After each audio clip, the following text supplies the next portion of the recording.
Assalamualaikum warahmatullahi wabarakatuh. Alhamdulillahi rabbil alamin. Assalawatu wassalamu ala rasulinal karim, sayyidil mursalin, imamil muttaqin, wa qaidil mujahidin, Muhammadin sallallahu alaihi wasallam, wa ala alihi wa ashabihi ajma'in. Amma ba'd. Faqala Allah tabaraka wa ta'ala ba'da an a'udzu billahi minasyaitonir rajim.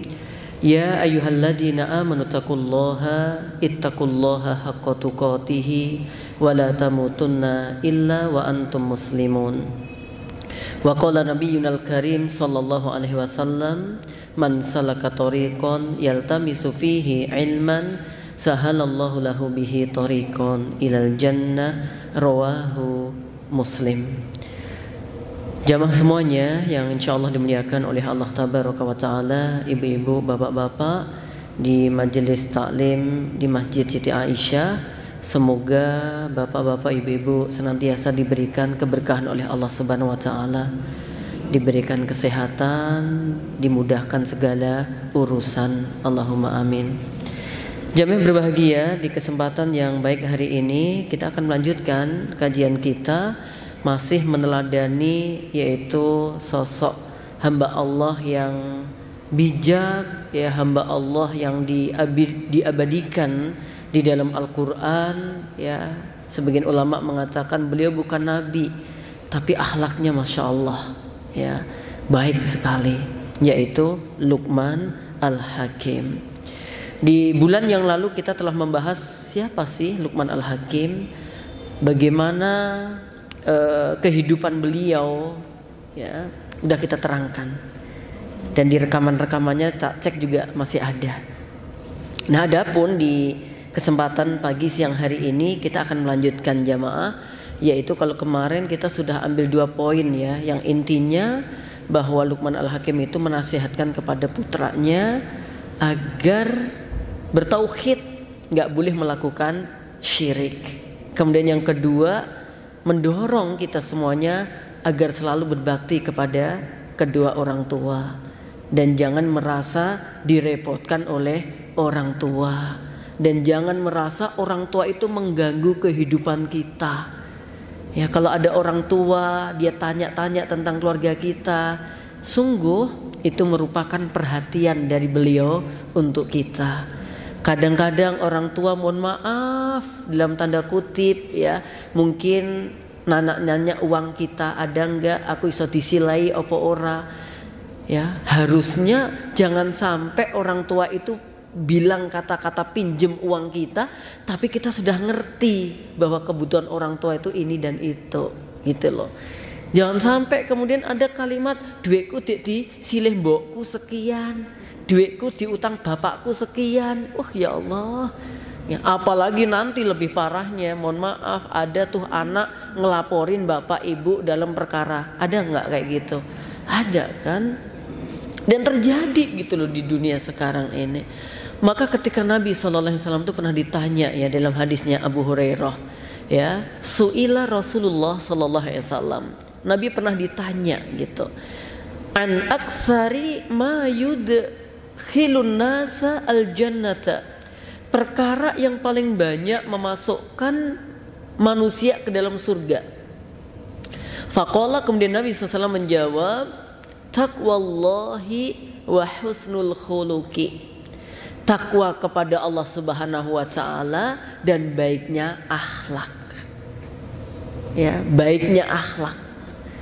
Sebaliknya ketika Nabi SAW ditanya, wasu'ila an aksari ma yudkhilan nasa an-nara, perkara apa yang paling banyak memasukkan manusia ke dalam neraka, beliau jawabnya 2, yaitu al-fam wal farj, yaitu apa?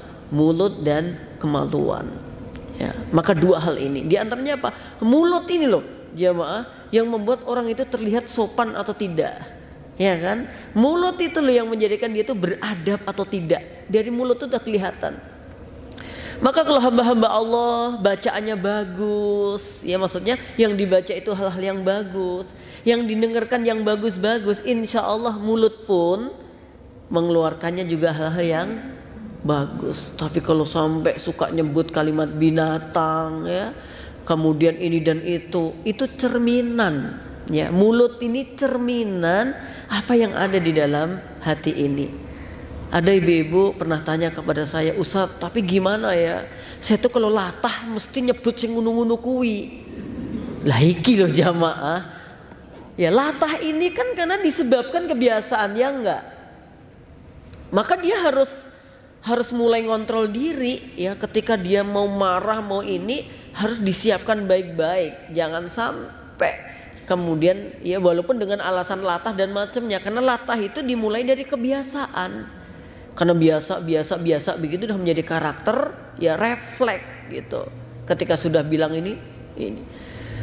Ya oke dah, saya nggak akan ngasih contoh yang buruk ya, tapi ini sederhana gitu ya. Banyak orang tuh kalau pas ada apa kaget gitu, refleksnya dia apa? Astaga naga laut gitu. Kalau nggak gitu apa? Copot gitu. Pernah denger nggak kayak gitu? Yang ketiga apa? Amit-amit jabang bayi gitu. Jadi iya, kalimat-kalimat ini menurut saya tidak bermakna. Kita kan udah diajarin tuh ada kalimat-kalimat thayyibah. Kalau kaget ngucapin apa, ya kan? Kalau kita takjub ngucapin apa, itu bukan wow, tapi apa? Masya Allah. Masya Allah, indah banget dalam Islam. Oke, jamaah berbahagia yang insya Allah dimuliakan oleh Allah Tabaraka wa Ta'ala. Kita masuk pada poin yang berikutnya. Poin yang berikutnya disebutkan di dalam masih surah Luqman ya, pada ayat yang ke-16. A'udzu billahi minasyaitonir rajim. Ya bunayya innaha in takum mithqala habatin min khardalin fatakun في صخرة أو في السماوات أو في الأرض يأت بها الله إن الله لطيف خبير. Kita lihat bagaimana Luqman Al-Hakim menasihati putranya, masih pakai panggilan yang menyentuh. Ya bunayya, wahai anakku, sesungguhnya jika ya terdapat keburukan ya, walaupun itu sekecil biji sawi, fatakun fi sakhratin, yang terdapat di atas atau pada batu ya, terdapat di batu, au fis samawati atau di langit, au fil ardi atau di bumi, ya'ti bihallah, Allah bakal mendatangkannya. Innallaha latifun khabir, sesungguhnya Allah zat yang maha lembut lagi maha mengawasi atau mengetahui. Naam. Kemudian disebutkan dalam tafsirnya Imam Ibnu Katsir, hadihi wasaya nafi'ah qad hakahallahu subhanahu wa ta'ala an Luqman Al-Hakim. Naam, bahwa ini adalah wasiat nasihat-nasihat yang bermanfaat yang telah disampaikan oleh Allah Subhanahu wa taala dari apa yang terjadi pada Luqman Al-Hakim. Tujuannya untuk apa? Agar manusia mengambil pelajaran dan meneladaninya. Kalimatnya adalah ini tadi. Jadi kalau ada keburukan, ada kedoliman, ada dosa yang kita kerjakan dimanapun tempatnya, pasti di akhirat nanti Allah bakal mengungkap di mana kita memijak bumi, di mana kemudian kita bersembunyi. Ya bahkan digambarkan di situ ada orang yang masuk ke dasar dari bumi ini. Ya, kemudian dia bermaksiat di sana, dia melakukan kedoliman di sana, kelak di akhirat juga bakal diungkap oleh Allah. Jadi di sini apa jamaah? Kalau kita kasih masukkan poin, ya.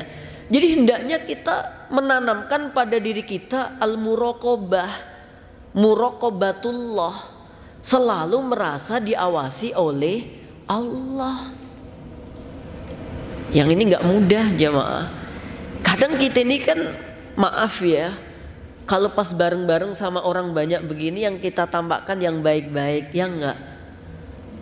Ya kan? Tapi kalau pas kita sendirian, aslinya kita itu ya di situ. Saya sering sampaikan ke santri, wahai para santri, kamu kalau ketemu para asatid, para ustadz, kamu cium tangan, Masya Allah, secara dohir menunjukkan adabmu baik sekali. Tapi yang lebih inti lagi, kamu di belakangnya ustadz ngapain? Jangan-jangan di depan nyium tangan, kemudian di belakang sono kamu ngerasanin ustadz. Ya, ini penting tentang hati ini jamaah. Tentang bagaimana kita melakukan amalan itu penting. Jadi tatkala kita melakukan amalan, jangan melihat kita sedang di mana, dalam arti kalau itu manusia komunitas orang banyak kita baik-baik saja. Kalau pas kita sendirian kemudian kita seenaknya, harusnya nggak begitu.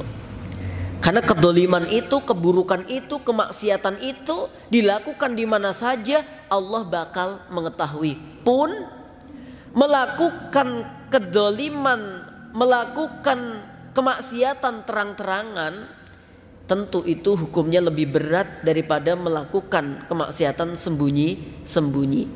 Kalau sembunyi-sembunyi berarti masih punya rasa malu. Kalau terang-terangan berarti sudah nggak ada punya rasa malu. Yang kedua, kalau sembunyi-sembunyi dia rusak hanya dengan dirinya. Tapi kalau dia melakukan maksiat terang-terangan, dia maksiat dirinya jelas, ditiru oleh orang lain. Maka Nabi mengatakan setiap umatku dosa-dosanya diampuni kecuali al-mujahirin. Ya, illal mujahirin. Semua umatku bakal diampuni oleh Allah Tabaraka wa Ta'ala. Illal mujahirin. Kecuali siapa? Mereka orang-orang yang menjahirkan kemaksiatannya. Dia nampakkan kedolimannya. Ya, sekarang ini kadang-kadang orang dolim itu udah gak sembunyi-sembunyi, terang-terangan. Tega banget mendolimi orang lain. Ya. Nah, jamaah berbahagia yang insya Allah dimuliakan oleh Allah Ta'ala. Jadi di sini Luqman Al-Hakim menanamkan pada putranya muraqabah, ya, selalu merasa diawasi oleh Allah. Kita juga begitu, ya. Sekalipun proses Ustadz, iya, kita ini masih pengaruh orang, ya enggak. Kemarin saya sampaikan, mohon maaf banget, rumah kita ini bersih kadang-kadang pengaruh tamu enggak?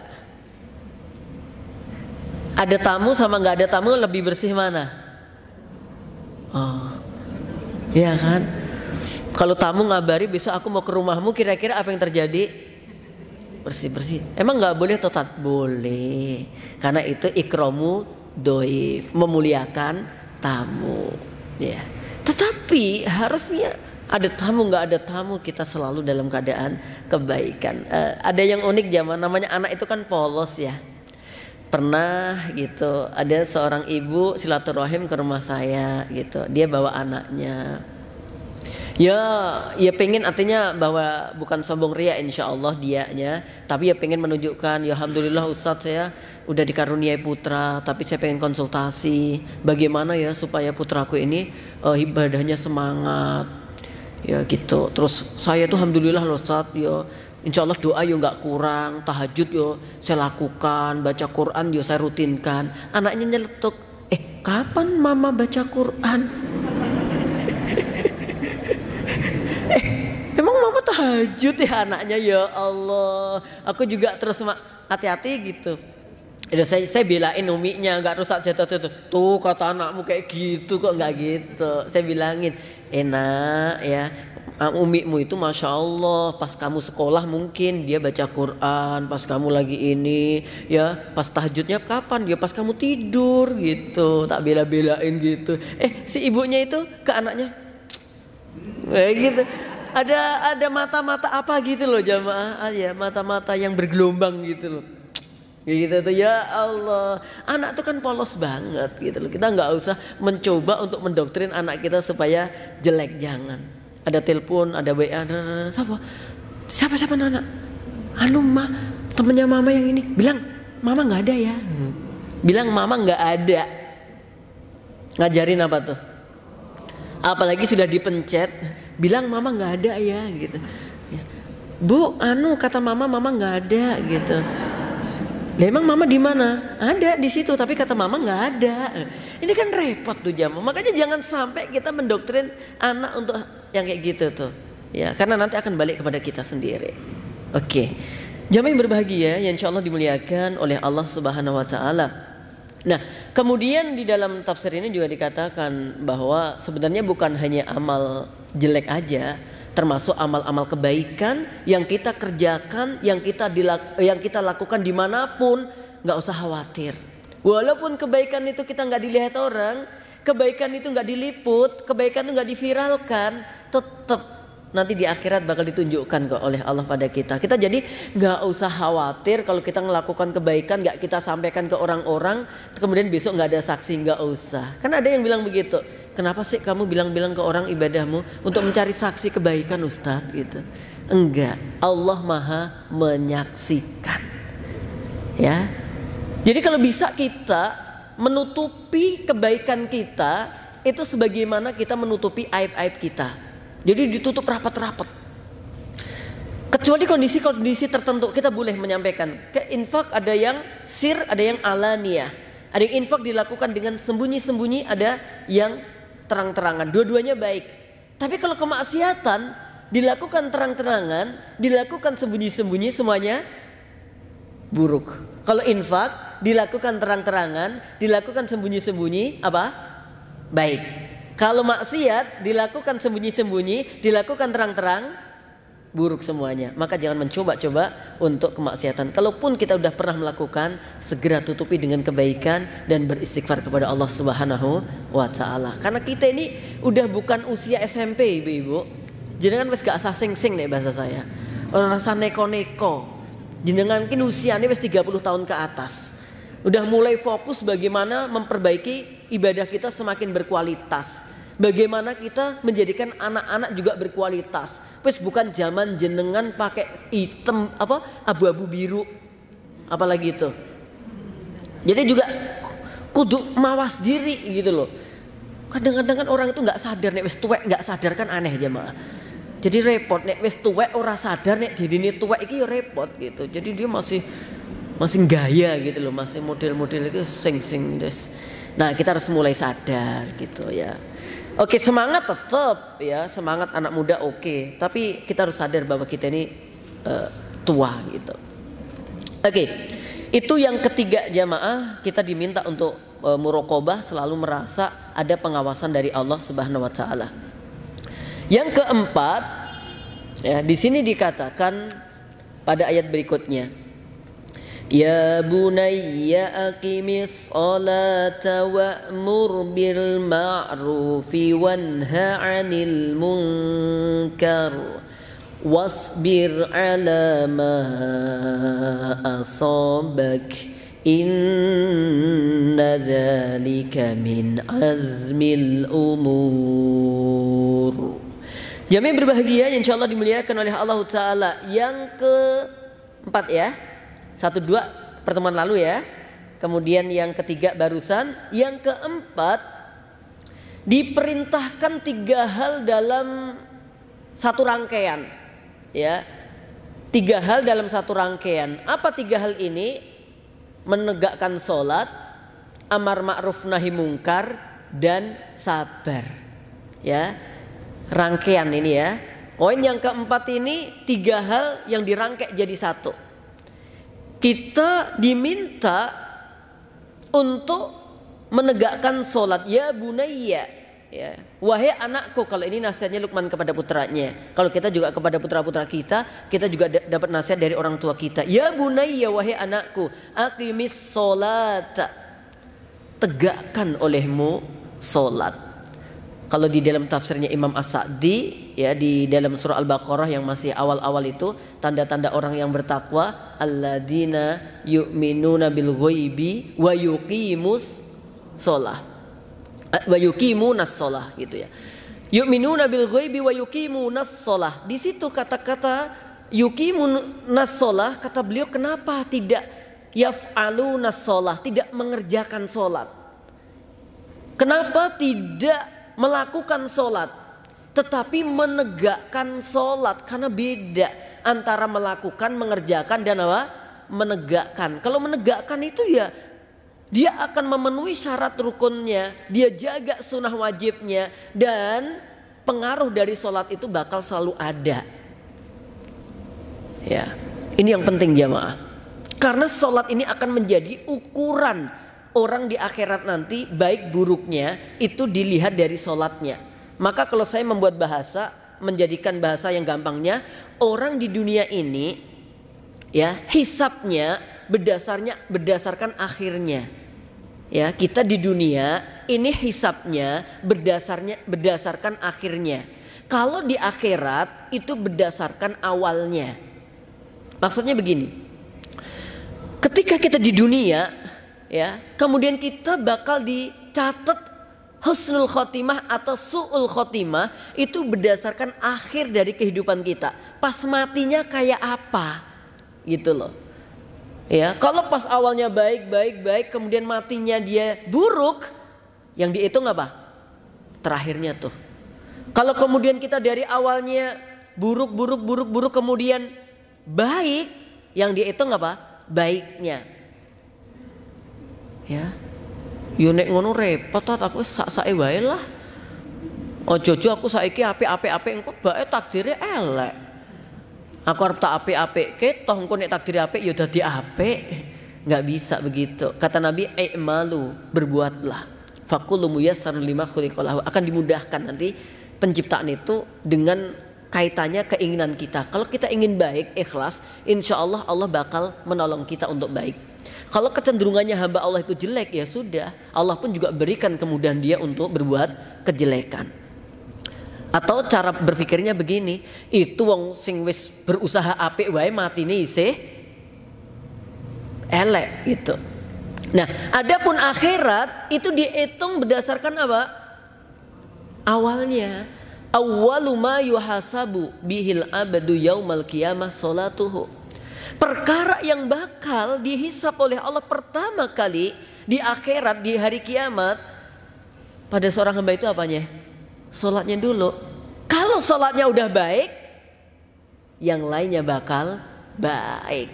Tuh kan? Maka di sini kenapa Luqman Al-Hakim menasihatkan hal yang sangat penting untuk anaknya setelah urusan tauhid, kemudian berbuat baik kepada orang tua, kemudian perhatian supaya tidak bermaksiat dimanapun berada. Yang keempat, beliau mengajarkan kepada anaknya agar menjaga sholat. Ya, menjaga sholat. Kemudian kalau sholat kita baik jamaah, inna sholata tanha anil fahsya'i wal munkar. Ya, dengan sholat yang baik akan menjadikan kita terhindar untuk berbuat keji dan untuk berbuat kemungkaran. Bagaimana saat dia itu orangnya sholat tapi kok nyolong, dia itu orangnya sholat tapi kok korupsi, dia itu orangnya sholat kok tapi kok melakukan ini dan itu, kok melakukan perkara yang nista, gimana dong? Ya perlu diperhatikan lagi. Sholatnya bagaimana? Jangan menyalahkan sholat dalam arti wong sholatnya ngono, bukan. Tapi bagaimana kita melihat kualitas sholat kita. Jamaah berbahagia, sholat ini bukan hal yang mudah. Ya.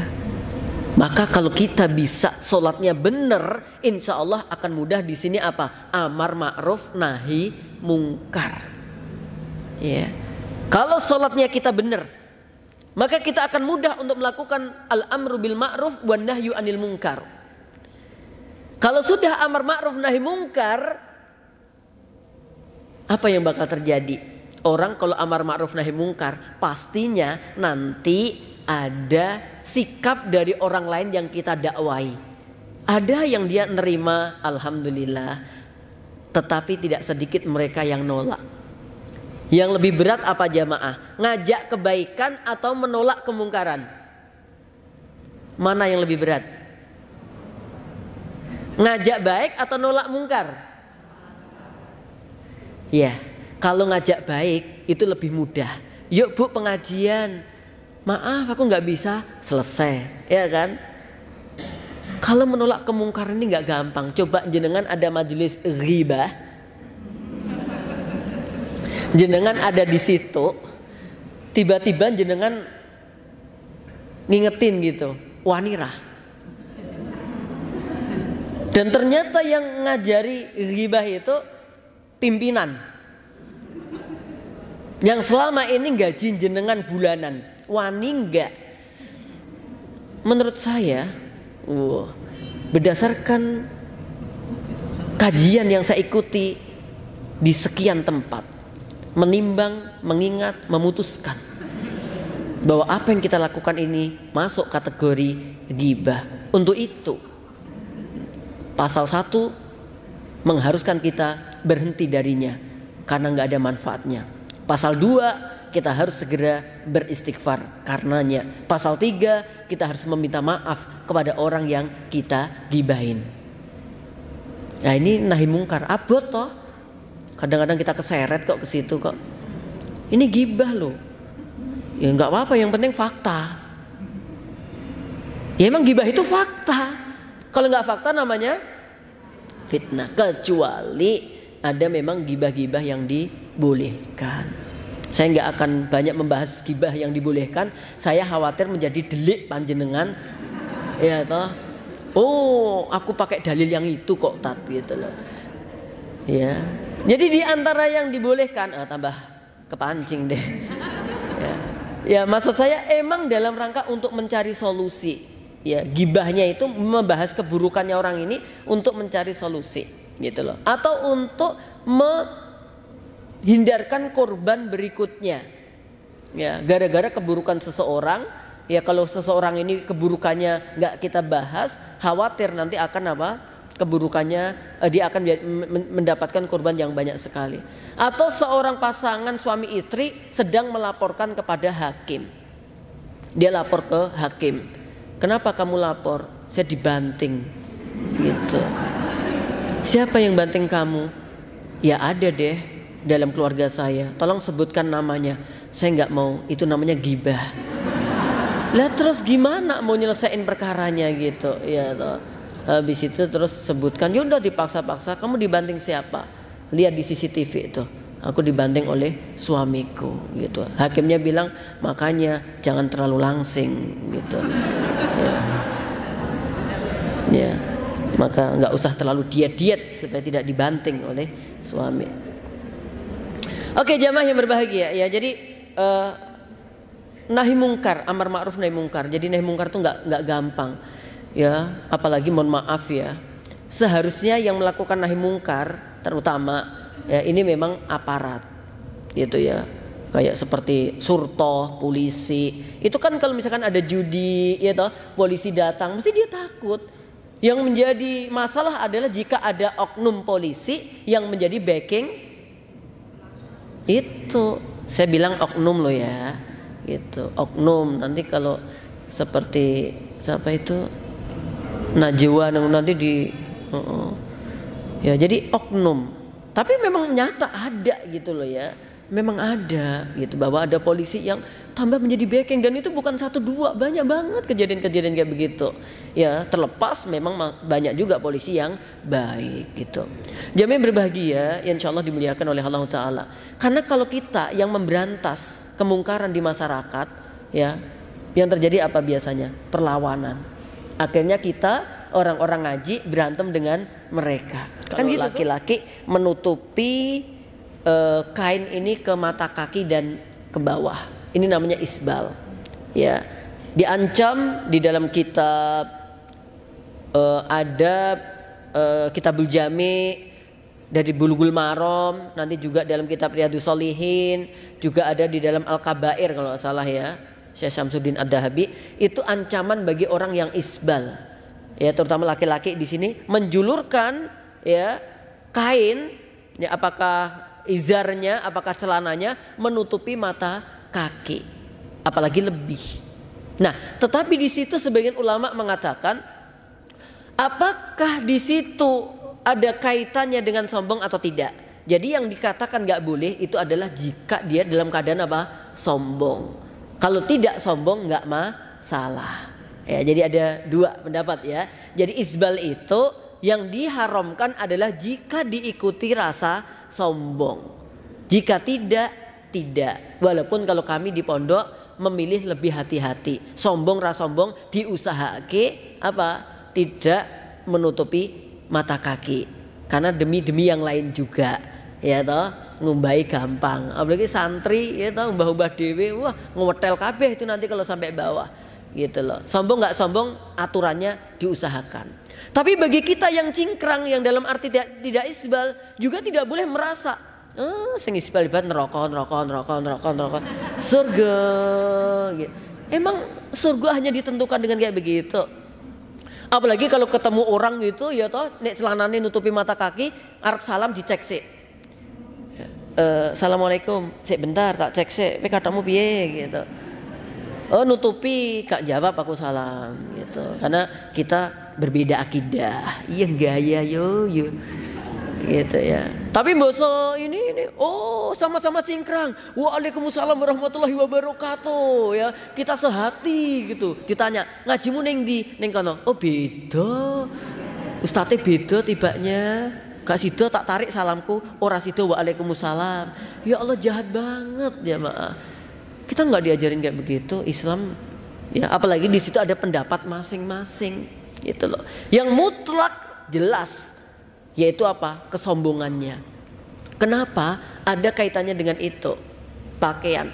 Karena di masa dulu tentunya pakaian ini menunjukkan status kaya miskinnya orang itu ada di pakaian. Ya. Jadi orang-orang kaya pada waktu itu suka nyeret-nyeret baju, nyeret-nyeret pakaian menunjukkan bahwa dia duweke akeh turah-turah. Gitu. Adapun yang miskin-miskin jangankan pakaian yang dipakai, kadang-kadang apa?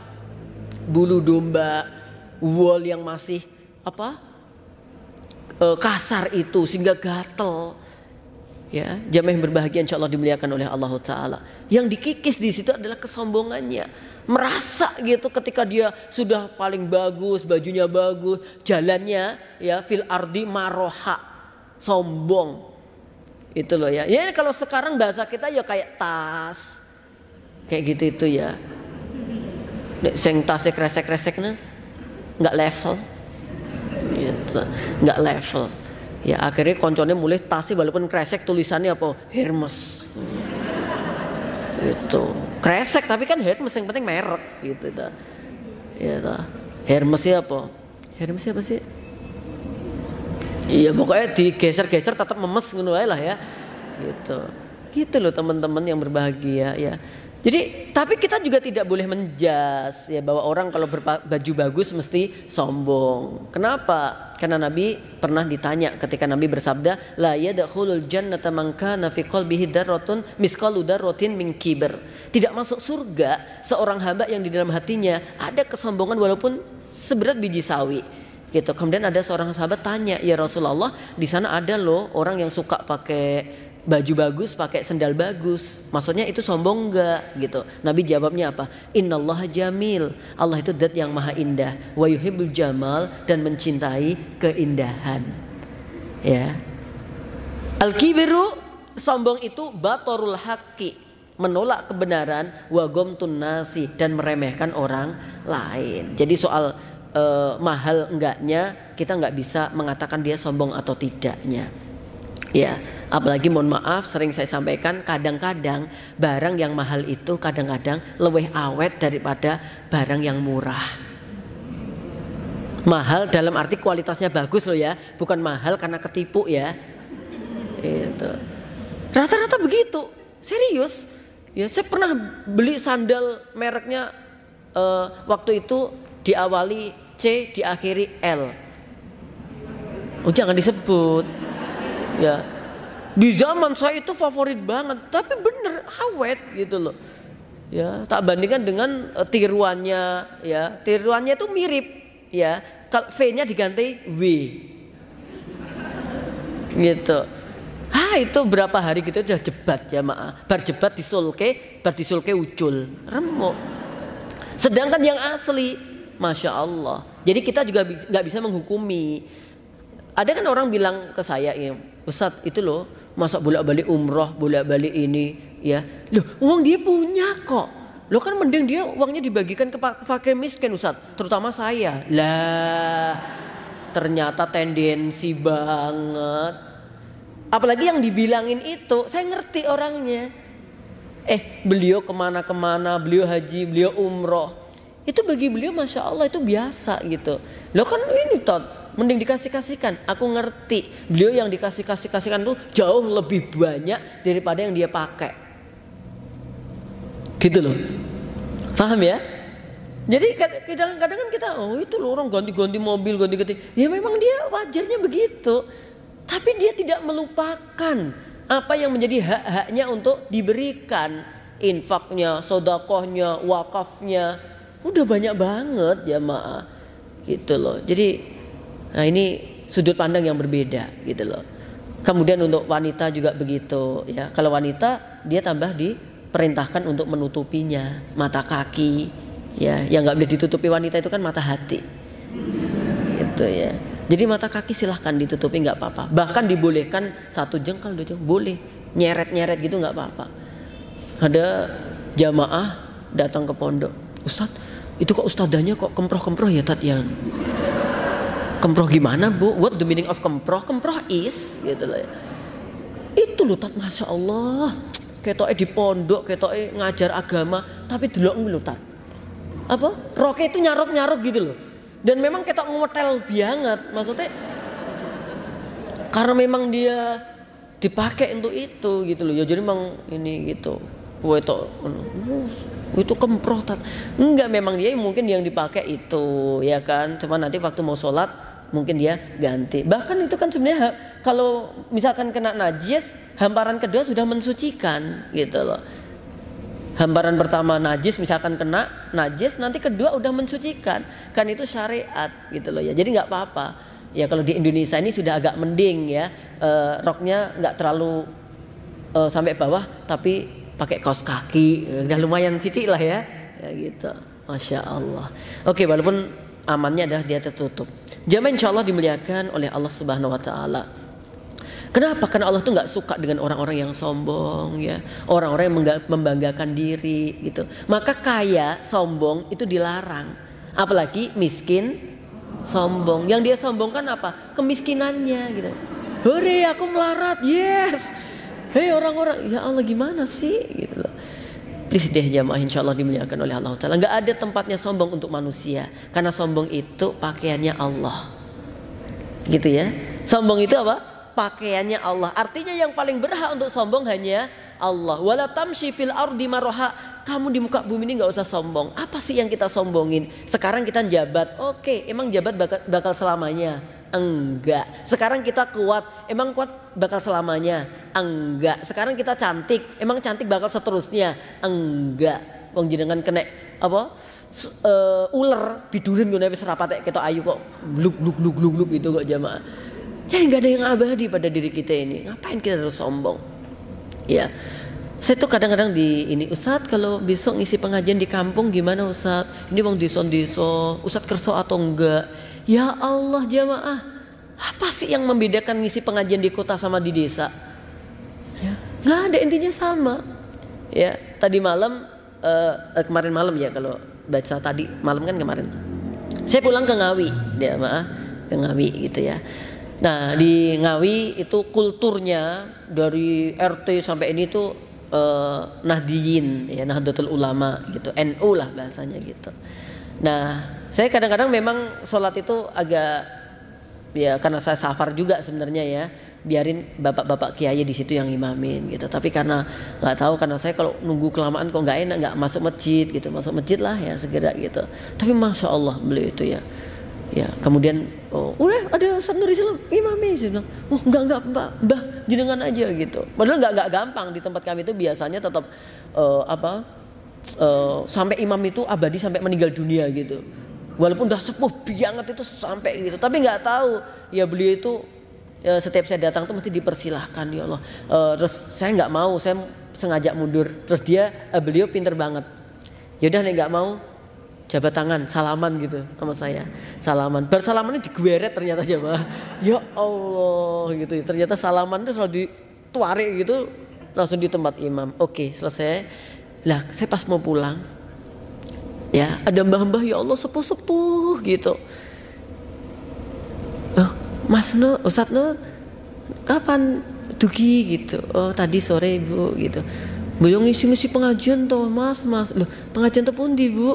Ini sekarang gitu. Kapan? Pada maghrib ini langsung diminta di mbah-mbah itu sepuh-sepuh. Wah, masya Allah jamaah sepuh gitu gitu. Ya, masya Allah. Tapi asik gitu loh ya. Saya turun di situ. Gak apa-apa ya Mas Nur, yang ngisi di sini ya gitu. Nah, buatan apa toh gitu. Saya sempatkan ngisi pengajian antara maghrib sampai isya gitu. Ya tahu, oh masya Allah asik gitu. Ya bahasanya yo dison kae wong dia ya bahasa ngikuti beliau ya membahas masalah tandur, matun, derep kayak gitu itu ya masya Allah ya. Oke, nggak ada kesombongan pada diri kita, nggak perlu ngapain harus sombong. Orang sombong itu kan sebenarnya egonya aja yang dia merasa pengen dihormati, merasa dia paling hebat, paling tinggi, padahal nggak ada gitu loh. Maka diwasiatkan di sini, jangan berjalan di muka bumi. Ini bukan berarti melaku terus dangak-dangak gitu, bukan. Ya bisa saja secara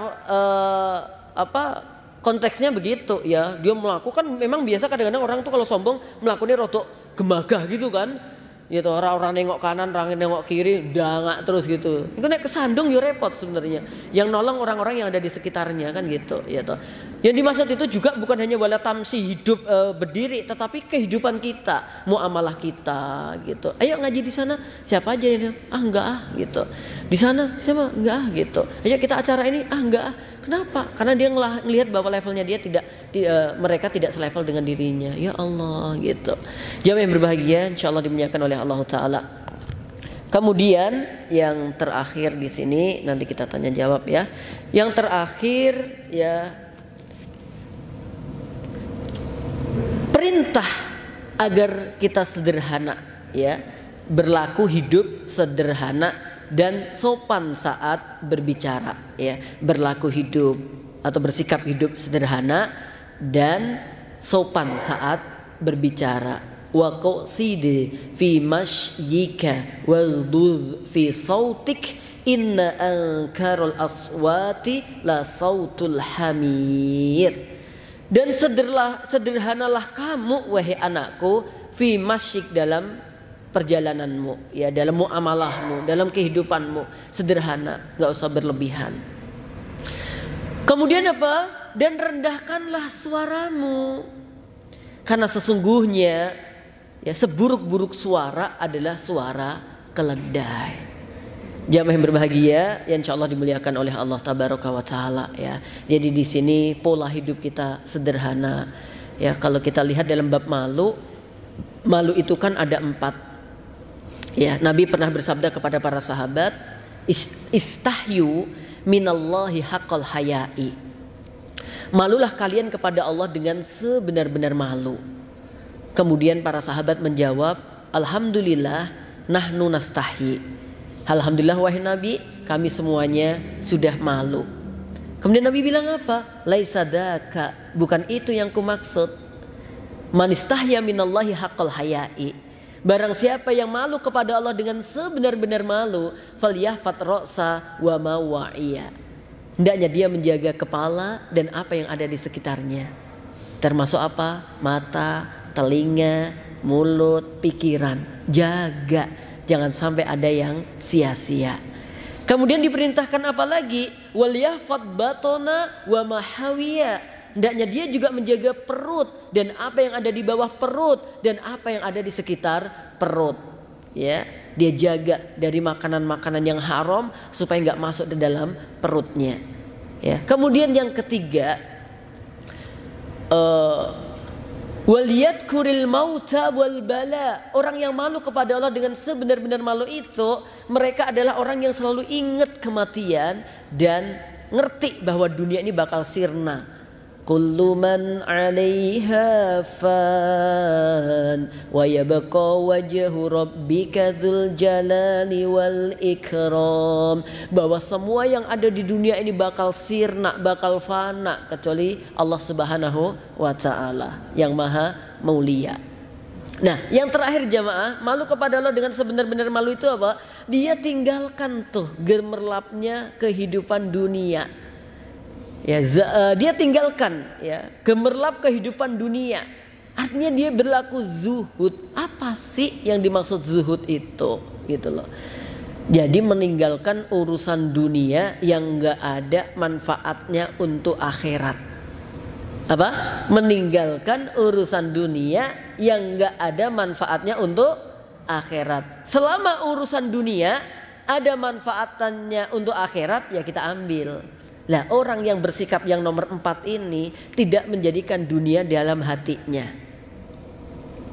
Oke jamaah, jenengan pernah kehilangan sendal? Pernah? Ada yang pernah, ada yang belum ya? Mudah-mudahan enggak deh. Kalau belum tuh kok kayaknya ada kok belum? Tidak. Dan ada yang pernah.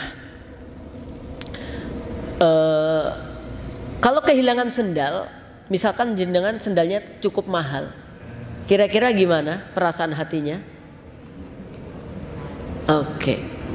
Ya. Lumayan ya. Tapi berapa hari biasanya? Sampai berapa hari? Yo tergantung harganya notat gitu. Nek swallow ngono ya paling sehari wis selesai. Nek lili, tahu nggak sandal lili? Itu awet banget tuh jamaah ya. Lili ya berapa hari gitu. Nek Neckerman apa pokoknya jamnya itu berapa gitu. Kadang-kadang gitu jamaah. Nah, ada seorang yang mengadukan kepada ulama, wahai syekh, ya barangku hilang, kambingku hilang. Jawabnya apa? Alhamdulillah hatimu nggak dicuri setan. Jawabannya itu loh jamaah. Ya, alhamdulillah hatimu, imanmu tidak dicuri oleh setan. Artinya barang-barang dunia ini kalaupun hilang ya wajar, sedih iya, tapi jangan sedih berlebihan. Ya, sampai stres besoknya pakai kompres. Ya Allah, ini loh berarti banyak masih apa? Orang meletakkan dunia di dalam apa? Hatinya. Pernah nggak jenengan mau dinikahi sama orang kemudian nggak jadi? Enggak tat, yo kuwi kok bojoku, alhamdulillah. Ya, ada yang kadang-kadang nggak jadi. Ya udah, selesai sudah. Berarti memang belum atau bukan jodohmu. Nggak usah merasa jokno. Lah kuwi lho tat, akhirnya saiki wong dadi anggota DPR MPR lho tat. Jokno lho tat dhisik. Wah, aku mbah yo ngopo yo kae yo. Tambah menggetuni kayak gitu kan nggak ada faedahnya jamaah. Gitu loh. Ya udah, nggak usah. Kadang-kadang kan lewat sini tiba, jokno mau lewat kono. Tambah nggak boleh kayak begitu itu. Mau dadak lewat kene banku kempes telat. Jokno mau lewat kono ora. Belum tentu. Iso-iso kono kempesnya ngarep guri. Gitu loh. Kadang-kadang kita suka kayak begitu. Ya, please deh jamaah. Maka di sini jangan jadikan dunia ada di dalam hati. Ya, dulu pernah tak kisahkan toh. Saya itu pernah ngisi pengajian di makam haji, khutbah Jumat. Ya, khutbah Jumat. Ya, waktu itu saya masih kuliah di kampus karena saya cari yang dekat di makam haji, dicarikan ustadz saya, Ustadz Suparmana. Pas saya udah khutbah, biasanya di masjid ini diawali dengan inisial masjid I. Itu biasanya dimulainya itu ramenya jam 12 baru pada datang. Kok ini tumben banget gitu. Tengah 12 ada seorang pemuda yang gagah perkasa udah di situ. Aku kan sebagai pendakwah juga Masya Allah gitu, tak salami, Mas Jumatan, iya gitu.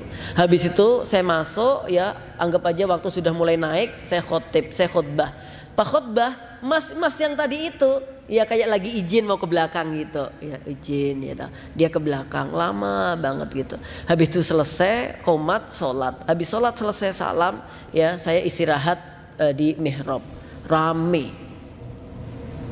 Ada seorang bapak-bapak sandalnya hilang. Rame debat dengan takmir. Saya keluar, ada apa Pak? Ini loh Pak Ustadz, sandal saya itu hilang. Mereknya apa Pak? Swallow.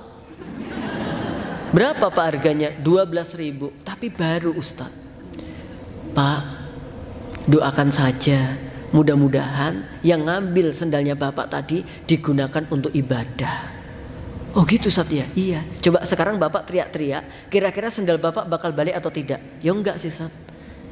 Terus kalau Bapak teriak-teriak, kira-kira hatinya Bapak jadi tentram atau tidak? Ya enggak sih, tapi setidaknya lega gitu. Tapi kalau saya mending husnudon Pak. Oh ya sudah gitu Pak Ustadz ya? Iya. Alhamdulillah tenang dia.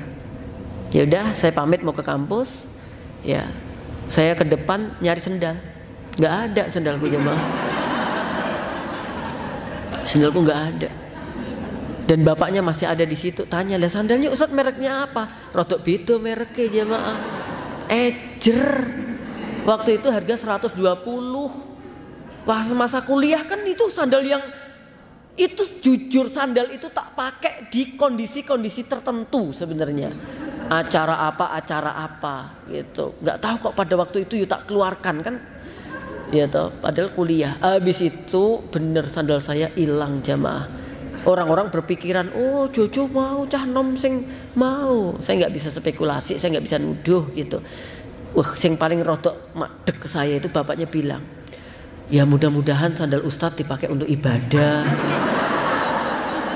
Ya Ustadz ya gitu, daripada Ustadz anu kan juga nggak kembali ya. Ya Allah, langsung nasihat itu kembali kepada saya jemaah. Ya cuman saya pada waktu itu euro beda rego Pak gitu loh ya. Rola sewu dengan 120 itu kan beda nol gitu loh ya. Tapi langsung dinasihati gitu ya. Ya anu Ustadz ya mudah-mudahan sandal Ustadz nanti dipakai yang ambil itu untuk ibadah. Iya Pak, alhamdulillah ya. Tuh jamaah yang nggak gampang ternyata ya, nasihati orang tuh mudah, tapi ketika balik ning awake dhewe itu abot apa meneh rodok larang sithik gitu. Oke, jamaah yang berbahagia, tapi pada prinsipnya di sini dijelaskan begitu ya. Terus yang lebih penting lagi selain kita sederhana, apa tadi? Waghdud fi sautik. Rendahkan suaramu ketika berbicara. Ya, kalau memang cukup dengan suara yang lembut, cukup dengan suara yang biasa, kenapa harus berteriak? Teriakan itu nggak enak. Wahai suamiku, enak nggak kira-kira? Kaget Bu, suami jenengan itu. Bu yu yang enak didengar gitu loh. Wahai suamiku, ora krungu tadi itu ya. Ya maksudnya yang ketika dia bisa dengar gitu loh. Ya, jadi ada karakter bapak-bapak itu sebenarnya nggak suka suara kayak begitu, tapi dia nggak bisa ngubah keadaan itu. Dia hanya berdoa saja, ya Allah berikanlah petunjuk pada istriku ya Allah, lembutkan hatinya ya Allah. Itu nggak enak. Ya, suara kasar tuh nggak enak.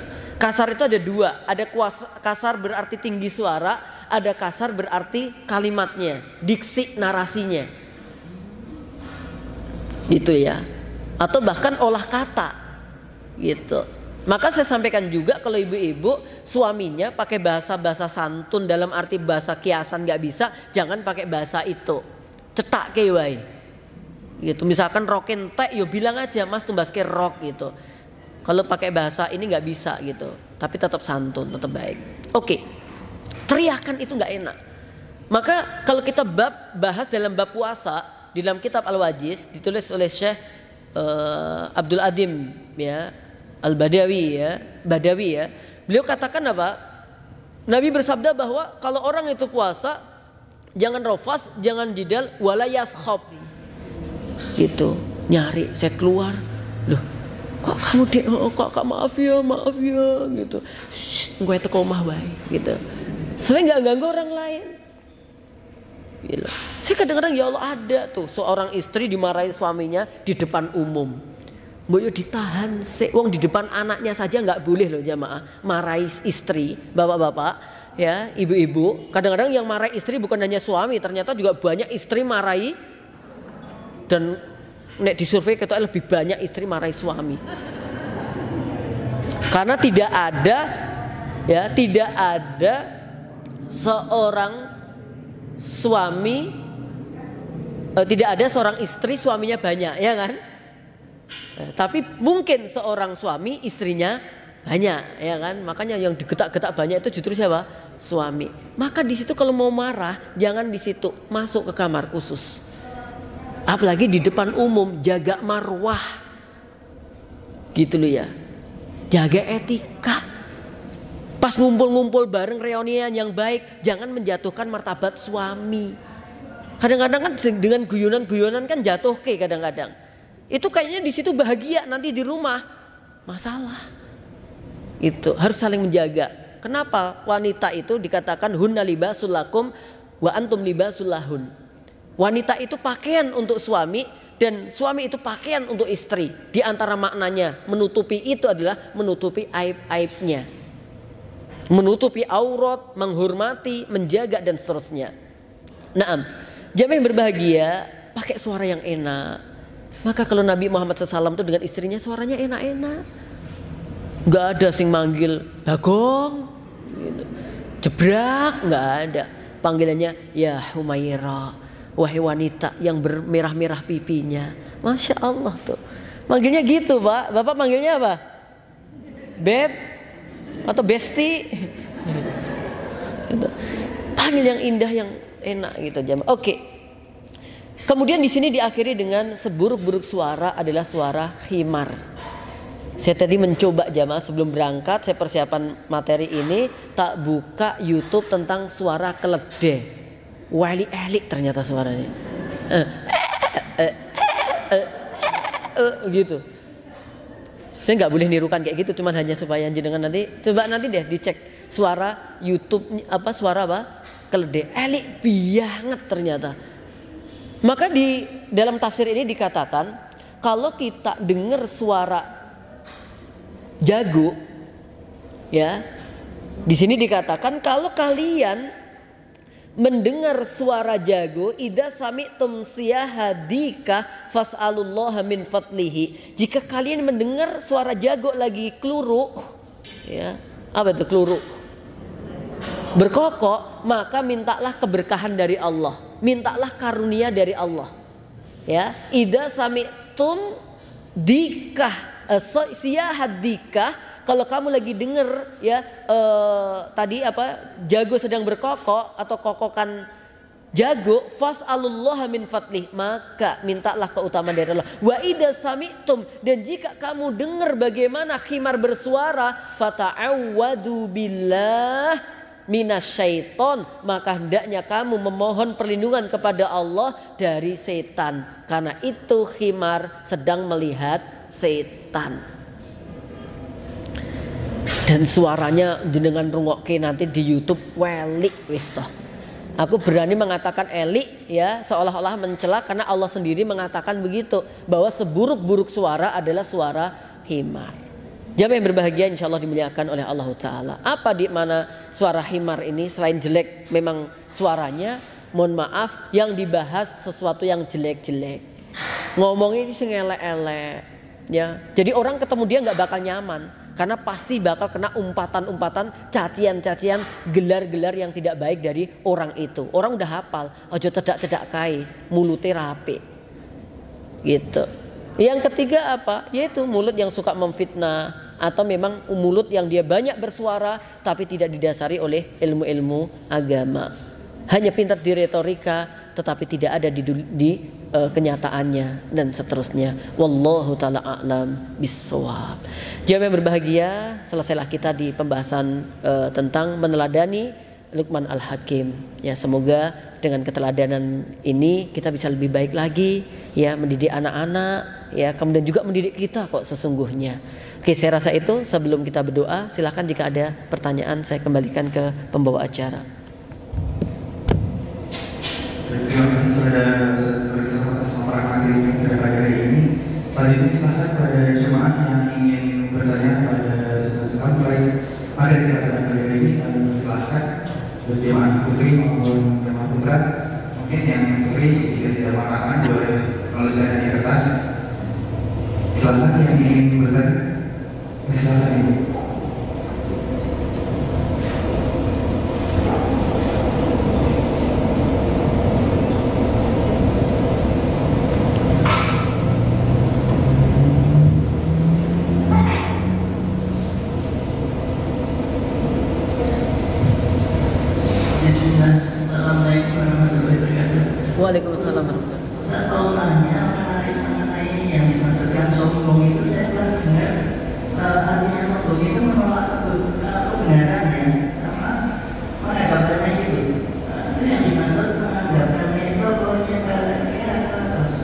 Oke. Terus menolak kebenaran maksudnya menolak kebenaran syariat Allah atau dari pendapat orang lain yang baik-baik yang gitu.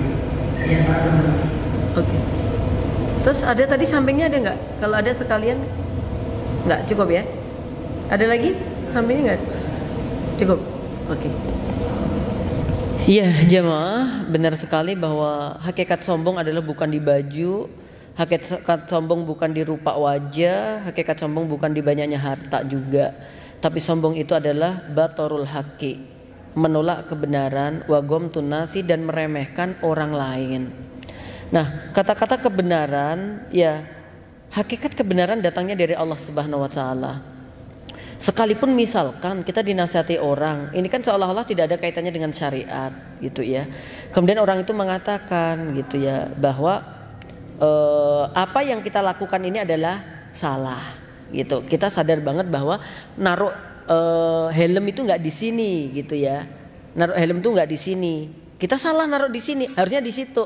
Nah ini kan sebenarnya kalau dibilang nggak ada kaitannya dengan agama juga kan, hanya urusan-urusan ini. Tapi kemudian kita membantah, yo rapopo, nek aku yo semua tempat itu bisa untuk meletakkan helm karena pada dasarnya pakai dalil-dalil gitu. Ini kan nggak ada syariatnya. Mana dalilnya? Fa'ina helm mana tempatnya kan nggak ada. Kesombongan. Ya jadi apakah dari syariat atau bukan? Jika itu sesuatu yang harusnya dipenuhi kok dia tidak, ya kemudian ada hatinya gengsi biasanya orang yang sombong, apalagi menolak ayat-ayat Allah, sangat jelas sekali. Kesombongan yang paling besar itu ya memang kesombongan karena mereka tidak mau mengikuti syariat ini, ya masih menganggap bahwa Islam ini enggak benar karena apa? Dia memperjuangkan persamaan gender. Maksudnya laki-laki 2 dari perempuan dapatnya 1 atau perempuan separuh dari dapatnya laki-laki. Nggak bisa ini ya, sombong itu. Menolak satu ayat itu berhukum sama dengan menolak semua ayat ya. Menolak satu ayat dari Al-Quran berarti sama menolak dari semua yang ada di Al-Quran itu ya. Jadi sombong yang berarti tentu terkait dengan syariat itu yang paling jelas gitu. Oke, jamaah yang berbahagia, insya Allah dimuliakan oleh Allah. Kemudian Nabi pernah ada seorang laki-laki yang makan di samping Nabi, tapi dia makannya pakai tangan kiri, ya tangan kiri. Kemudian Nabi bilang, kul biyaminik, makan pakai tangan kananmu. Nah dia jawab, maaf tadi aku nggak bisa kok, gitu. Kemudian Nabi bilang, ya yang menjadikan dia nggak mau ngangkat itu bukan karena tangannya nggak bisa sebenarnya, tapi sombong. Karena dinasihati, gengsi, ya dia nggak mau. Gitu. Maka apa akhirnya laki-laki itu nggak bisa mengangkat sesuatu kecuali dengan tangan kirinya. Itulah akibat dari kesombongan. Maka kita nggak boleh.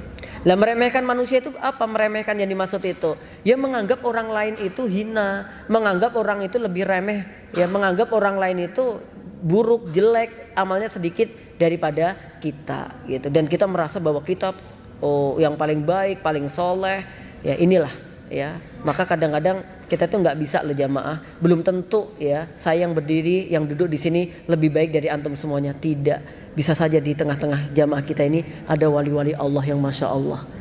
Ya, ada di jamaah kita ini baik bapak atau ibu ada wali-wali Allah yang dia nggak menampakkan bagaimana keilmuannya, dia tidak menampakkan bagaimana ketakwaannya, dia tidak menampakkan bagaimana kebaikannya. Ternyata ada di tengah-tengah kita ini. Memang dia berkhidmah, dia beribadah untuk mencari barokah. Itu lebihnya sebenarnya. Masya Allah. Maka jangan meremehkan siapapun. Ya, ada anak 2 yatim. Dia selalu merepotkan tetangganya terus. Ya, setiap totok-totok mesti, Mbak ada sisa nasi kah? Ya Allah. Totok-totok, Mbak ada air enggak ya? Gitu. Terus itu dilakukan.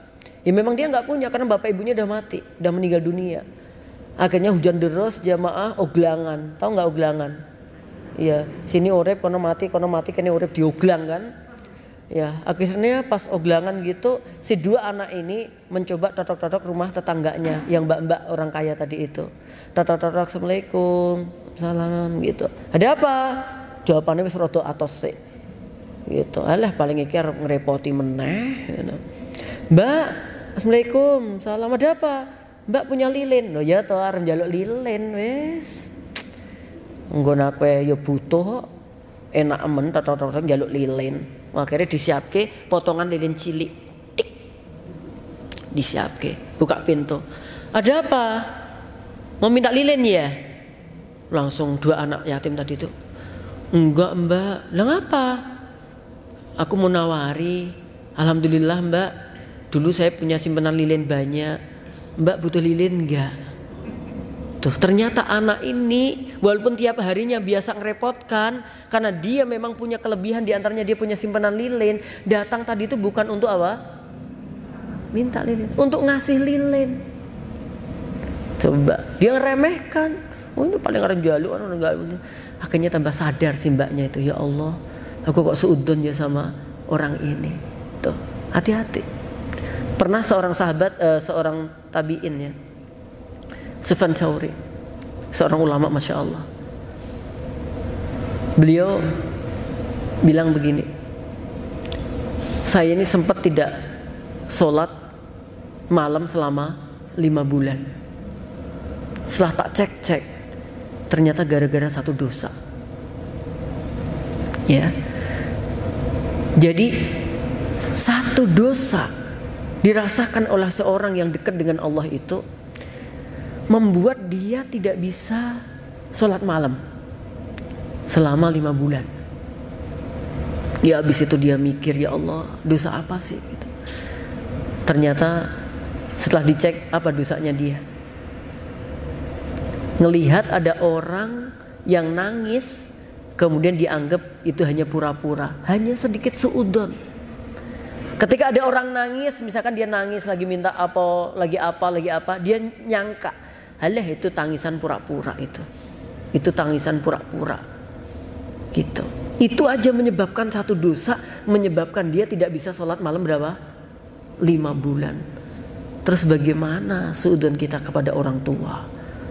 Ya, kemudian bagaimana sikap kedoliman kita kepada tetangga?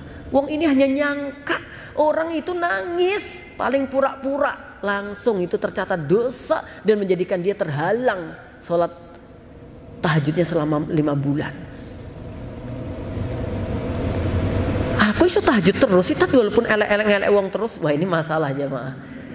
Ya, itu masalah itu jamaah. Kadang-kadang ada namanya gururul ibadah. Ya, setan kadang-kadang membolak-balikkan, dia memang puasanya Senin Kamis oke, ibadahnya mantap, tapi yang ngelek-ngelek wong terus.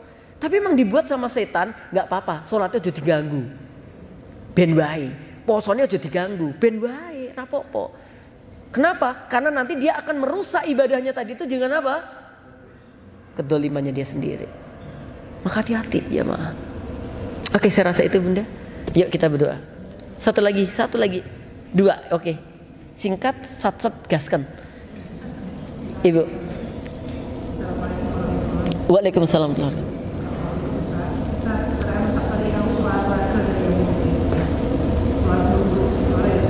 Ya.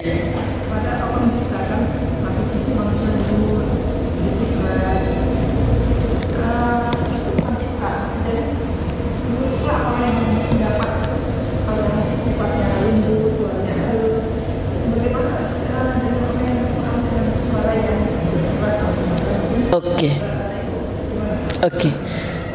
Setiap penciptaan Allah mesti banyak hikmahnya. Kayak Allah juga menyebut bahwa selemah-lemah rumah adalah rumahnya Ankabut. Ankabut itu rumahnya gampang kalang kabut. Ya ta? Al-Ankabut itu rumahnya gampang kalang kabut. Gitu. Nah, tetapi ada hikmah-hikmah besar di situ. Ya. Sama juga babi, ya. Ada manfaatnya pasti. Walaupun kata manfaat tidak mesti harus dikonsumsi. Nah, sedangkan Allah sendiri loh yang menciptakan pita suara, kan begitu. Ada yang memang dijadikan oleh Allah sebagai permisalan, qiradata khosiin, ya, monyet-monyet yang hina, ya, dan seterusnya. Khonazir, babi-babi yang nggak punya adab. Ya, Allah jadikan penciptaan-penciptaan itu diantaranya sebagai perumpamaan bagi nek kamu tuh jelek kayak itu.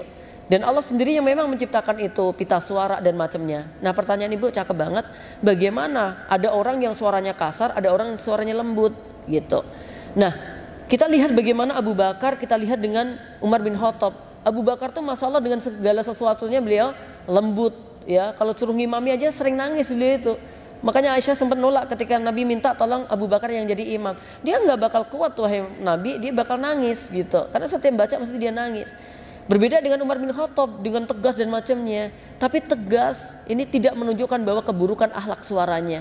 Ada orang yang suaranya kasar, kalimatnya, suaranya, tapi kalimatnya baik kok gitu. Jadi yang dimaksud di sini tentu bukan di situ. Kayak Umar tuh tegas. Ya, sempat ada orang yang sempat dituduh sebagai dajjal. Umar bilang apa? Bagaimana wahai Nabi, izinkan aku potong dia lehernya gitu. Itu kalimatnya tegas kan itu. Tapi yang dilakukan Umar sebenarnya dalam rangka untuk apa? Supaya tidak ada dajjal ini. Kemudian Nabi bilang, wahai Umar, kalau dia benar-benar dajjal, kamu bunuh gak bakal mati. Karena yang ditakdirkan membunuh dajjal adalah Nabi Isa alaihissalam. Kalau dia gak dajjal kan kasihan kan gitu ya. Untuk itu misalkan ya jenengan ada yang lembut suaranya, kakaknya kasar dalam arti suara, tapi maknanya adalah baik, nggak masalah, gitu ya. Oke, satu lagi dari Mayura. Kalau misalnya kita diminta tolong untuk menasihati seorang anak yang telah berbuat fahsya karena pergaulan kita sekarang ini, selain kita menasihati untuk bertobat, untuk tidak melakukan lagi, mungkin ada langkah-langkah nasihat apa yang harus dilaksanakan anak tersebut supaya diridhoi Allah, supaya kelak menjadi anak yang soleh. Oke, wa idastan sahaka fansahu. Salah satu kaidah di dalam Islam adalah jika kamu dimintai nasihat seseorang, beri nasihat kepadanya. Wajib hukumnya. Kalau ada orang minta kita nasihat, wajib kita menasihatinya dengan kemampuan yang kita miliki. Sederhana, ittaqillah, bertakwalah kamu kepada Allah. Ya, wasbir, bersabarlah kamu, wala tastajil, dan jangan selalu terburu-buru atau dibalik. Pokoknya selalu berikan nasihat yang baik kepada dia. Terus kemudian nasihat apa yang harus kita berikan supaya dia baik? Yang pertama, motivasi terus. Ya, selain nasihat dia supaya bertaubat, kasih motivasi bahwa kamu kelak bakal bisa menjadi orang yang baik. Ya, seberat apa dosamu, ya kamu bertaubat, kamu insya Allah masih ada kesempatan untuk berbuat baik. Jangan dijatuh-jatuhkan, jangan dihina-hinakan, jangan dibanding-bandingkan. Ya, itu beda lagi temanya ya. Jangan diungkit-ungkit itu. Yang ketiga apa? Diminta untuk mencari lokasi yang baik, komunitas yang baik, karena komunitas itu sangat menentukan. Kalau dia di komunitas yang sama, dia mau berkembang agak sulit. Kenapa? Orang-orang udah ngerti aibnya dia, ya kan? Sedikit mau baik dikit, orang bilang aku ngerti aslimu koyok ngopo, kayak begitu. Ketika dia bisa hijrah, tentu dia akan lebih baik lagi. Kalau memungkinkan, kalau enggak ya udah di situ. Kemudian mintalah dia doa kepada Allah agar dia mendapatkan petunjuk dan kita juga mendoakannya. Saya rasa itu Bunda, kita berdoa pada Allah. A'udzu billahi minasyaitonir rajim. Bismillahirrahmanirrahim. Allahumma salli wa sallim ala nabiyyina Muhammad. Allahumma ighfir lana dhunubana wa kaffir 'anna sayyi'atina wa tawaffana ma'al abrar. Allahumma ighfir lana wa liwalidina warhamhum kama rabbawna shighara. Rabbana ighfir lana wa li ikhwanina alladhina sabaquna bil iman wa la taj'al fi qulubina ghillan lil ladzina amanu Rabbana innaka ra'ufur rahim. Allahumma ij'alna minas salihin. Allahumma arhamna bil Qur'an waj'alhu hujjatan lana la alaina waj'alhu rabi'a qulubina wa nura sudurina wa jalaa'a ahzanina وذهاب همومنا يا رحمن ارحمنا بتلاوة القرآن يا غفار اغفر لنا خطايانا وكفر عنا سيئاتنا يا أكرم الأكرمين يا مجيب السائلين يا أرحم الراحمين أجب دعاءنا يا رب العالمين. Ya Rabbana, wahai Rabb kami yang maha pengampun, ampunilah segala dosa-dosa kami ya Allah. Ampunilah dosa-dosa kedua orang tua kami ya Allah. Maafkan kesalahan hamba-hambamu yang berkumpul di tempat ini ya Allah. Muliakan kedua orang tua hamba-hambamu yang berkumpul di tempat ini ya Allah. Allahumma juma'na ya Allah, kumpulkan kami ya Allah fi jannatika, dalam surgamu ya Allah. Kama jama'tana fi hadal majlis, bagaimana engkau telah kumpulkan kami di majlis ini ya Allah. Ma'an nabiyyin, bersama para nabimu ya Allah. Wasiddiqin, dengan orang-orang yang jujur ya Allah. Wasyuhada, dengan orang-orang yang mati syahid ya Allah. Wassalihin, dan orang-orang saleh ya Allah. Allahumma ja'alna wa ahlana wa dzurriyyatina min ahlil Qur'an ya Allah. Jadikanlah hambamu ya Allah yang berkumpul di tempat ini ya Allah, beserta keluarganya ya Allah, beserta anak cucu keturunannya ya Allah, menjadi hamba-hamba yang engkau jadikan sebagai ahlul Quran ya Allah, menjadi hamba-hamba yang akan mendapatkan syafaat dari Al-Quran ya Allah. Mudahkan segala urusan kami ya Allah, ya Rahman Wahidat yang maha mengasihi hambanya.